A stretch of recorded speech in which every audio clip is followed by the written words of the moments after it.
చేస్తున్నావురా?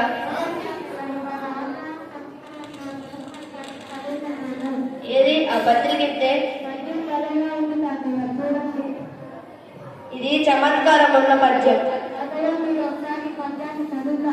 సరే.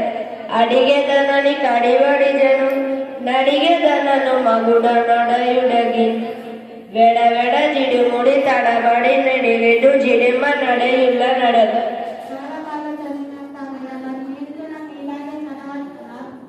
అలా నా భాగవతంలోని గజేంద్ర మోక్షంలోని యొక్క పద్యమే కాదు, చాలా నేర్చుకోవాలి. మా నాన్న ఇలా ఎన్ని పద్యాలు నెమరు వేసి ఉంటారు.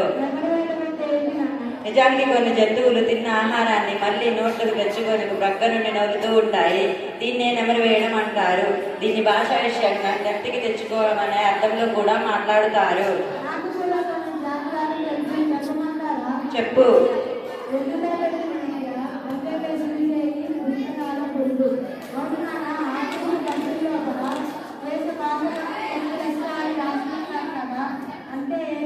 శ్రీకృష్ణదేవరాయలు రాసిన వాక్యం ఇది. దేశ భాషల్లో తెలుగు భాష చాలా గొప్పదని దీని అర్థం. తెలుగు భాష అంటే ఎంతో ఇష్టం. సరే కానీ మా ఉపాధ్యాయులు తెలుగు పద్యాలను ఒక భౌతికగా సరిగా ఉంది. మంచిగా ఉంటుంది, కాలిన పడుతుంది. వృద్ధికి వృద్ధుల సంతికంతుగా రాజు గారు పర్యటనలోనే గొప్ప ఆలోచనలు చెప్పారు.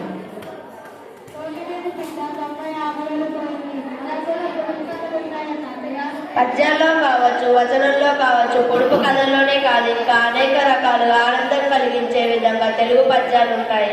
రచనలు కూడా ఉంటాయి. చెప్పు.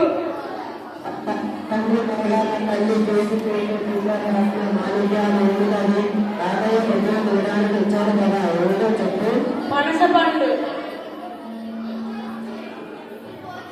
తెలుగు భాష అంటే పద్యాలేనన్నా?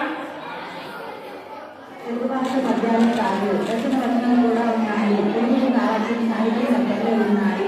ప్రత్యేకమైనది జ్ఞానం పండితున్న కొన్ని శబ్దపల్లవాలతో భాష ప్రాధాన్యతగా ఉంటుంది. ఇదే గొప్పతనం. శబ్ద పల్లవాలంటే ఏమిటి నాన్న? ఏమో, ఇప్పటికైనా మీరు తెలుగు భాష శబ్దం కొనాలి. చూసారా, మీ నాన్న చెప్పిన దాంట్లో చివరిది శబ్ద పల్లవమే. మేల్కొను అన్న మాటలు ఎన్ని చిన్న మాటలు ఉంటాయి? నువ్వు చెప్పు శ్రీరామ్. చిన్న పదాలు ఉన్నాయి. అవును, నిజమే. మేల్ అంటే మంచి, ఇది నామవాచకం. కను అంటే చూడటం, ఇది క్రియ. కను కొనుగా మారింది. మేల్కొను అంటే నిద్ర లేవడం, జాగృతం అవడం అని అర్థం. రెండు అర్థాలు ఉన్న పదాలు కలిసి ఒక పదంగా రావడం కొత్త పదం అన్నమాట. ఇలా నామవాచకానికి గ్రహించే పదాలను శబ్ద పదవాలు అంటారు. తెలుగు భాషలో చాలా సందర్భాల్లో పాటలు పాడతారు కదా తాతయ్య? అవునా, నువ్వు చెప్పింది పాడతారు. తాతయ్య పడుకోబెట్టడానికి కూడా పాటలు పాడుతారు కదా? అవును, పాడతారు. పిల్లలు చూసుకుంటూ పాడే పాటలు నీకేమైనా వచ్చా? జోల పాటల తాతయ్య వచ్చు. జో చ్యుతానంద జో జో ముకుంద లాలి పరమానంద రామ గోవింద. నాకేమో పలుకే బంగారమాయేరా కోదండ పాణి అనే పాట అంటే చాలా ఇష్టం. ఆ పాటలు ఏమంటారో మీకు తెలుసా? సంకీర్తనలు కదా నాన్న? అవును, తెలుగు భాషలో అన్నమయ్య, త్యాగమయ్య వారు రచించిన సంకీర్తనాలు చాలా ప్రసిద్ధి పొందాయి. మరి పల్లెల్లో ఉన్న వాళ్ళు పొలాలు పనులు చేసుకుంటూ పాటలు పాడుకుంటారు కదా, అవేమిటి?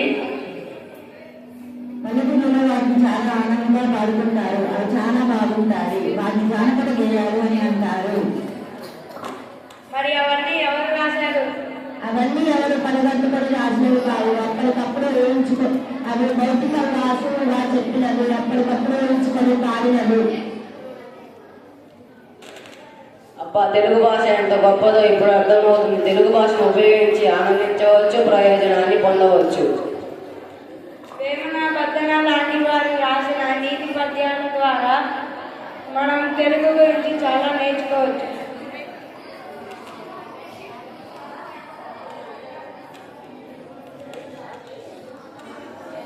మా నిజం రాజు తరతరాల బూజు వట్టి మాటలు గట్టి పెట్టో గట్టి మేలు తలపెట్టో అన్నాడు గురుజాడ.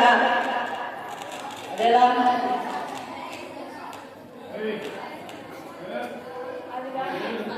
అంటే తప్పని కానీ పరివారంలో గడగడ వణికి అనే పంక్తిలో మా పుస్తకంలో ఒక గమ్మత్తు పద్యం ఉన్నది. వాటిని సమస్య కేవలం అంటారు. అయితే ఇన్ని రకాలు ఉన్న గొప్పతనం ఉన్న తెలుగు భాషను వదిలిపెట్టేదే లేదు. తెలుగుతో పాటు ఇతర అన్ని భాషలను నేర్చుకుంటాను. నేను తెలుగు నేర్చుకున్నప్పటికీ నిజంగా ఇతర భాషలను నేర్చుకున్నప్పటికీ తెలుగు నిజంగా తరగని భాష తెలుగు.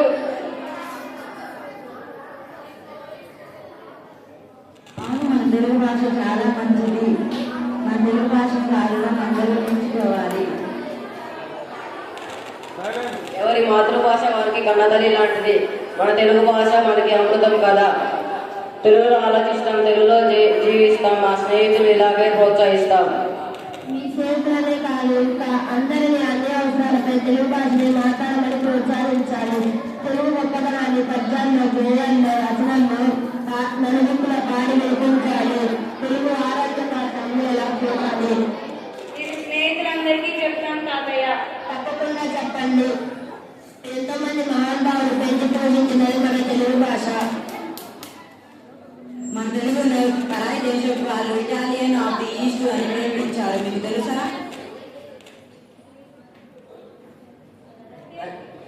అంటే ఏంటి? ఇటాలియన్ భాషలో కూడా మాట చివర అచ్చు ఉంటుందట.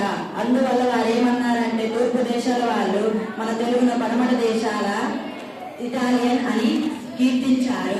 ఓహో, అయితే తెలుగు భాష పడమటి దేశాల తెలుగు అన్నమాట. అది సంగతి. మన తెలుగు ఎంత ప్రాచీనమైనదో అంత ఆధునికతమైనది. ఎప్పుడో పుట్టిన గోదావరి ఇప్పటికీ ప్రవహిస్తూనే ఉంది కదా. అందువలనే మనం ఏం చెప్పాలంటే